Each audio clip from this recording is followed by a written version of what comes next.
Hey tankers, it's Ace back with that WZ-120 for the second and final time, but this time with that powerful 122mm gun we were talking about earlier.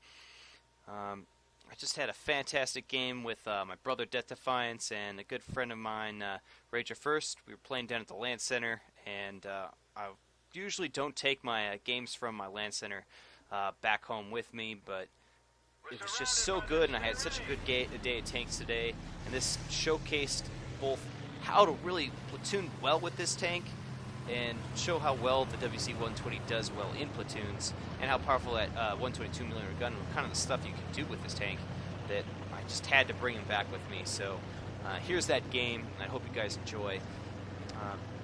You know, the 100mm gun's a really great gun, don't get me wrong. It's very much more of a traditional gun. You don't have to worry about that painful reload.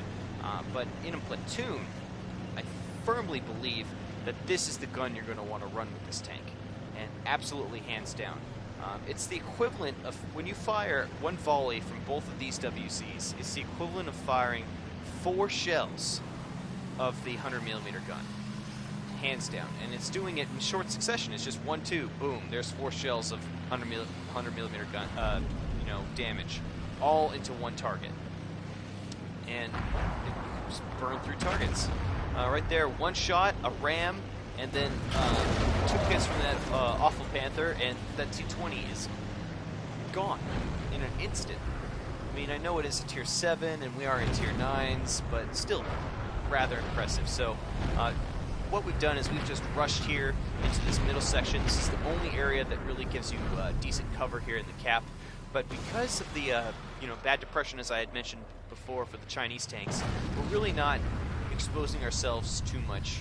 We're just kind of trying to stay and playing conservatively, just spotting the enemy tanks for both our artillery pieces and for our sniper tanks that are covering us, that Foch, that G34, the other tanks in the rear.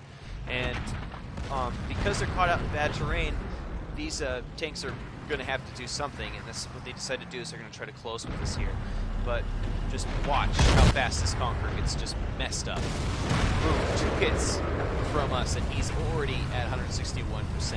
And clutch shot the Death Defiance, throwing that aim off, and I'm able to finish off that Conqueror without even taking a lick of damage. Just really good testament to the power of that gun.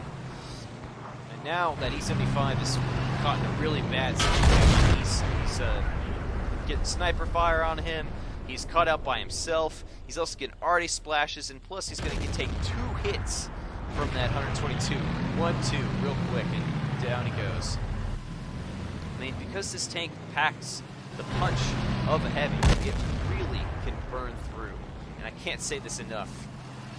Pretty much anything you throw at it. Tier 10s, tier 9s, it doesn't matter what it is. If you can engage single target and focus your fire, pretty much anything you're going to run into is going to just melt before you. And I just felt like the 2E75s we just killed, and that Conqueror, and the Centurion, all that stuff that just died, just fell really quickly and almost too easy. I mean, watching it, it looks kind of, it just looks painful.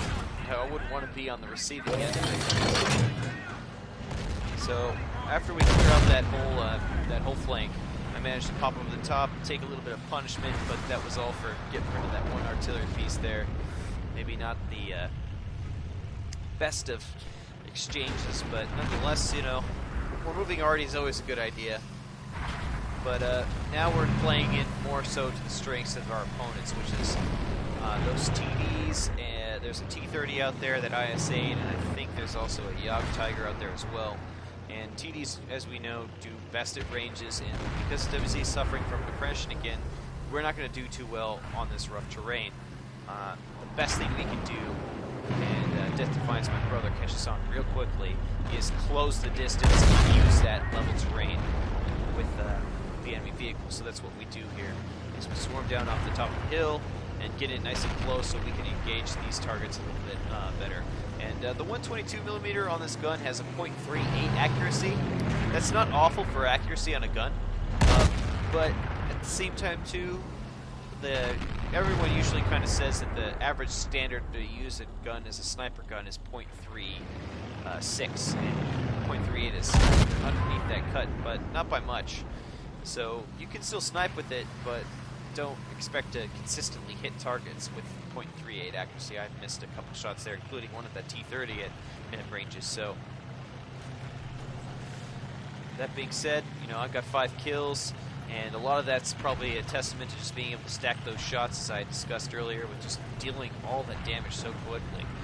And now we're going to close in for the finishing moves here on the last of these vehicles here. Force is kind of a dangerous spot. It's not really the best of sight ranges in here, but thanks to that minimap mod, I know where that E75 was last seen. And closing in here, the Lorraine spotted. Get rid of that artillery piece. And I score 1 shot with a nice roll, 456 damage, a little over the average roll.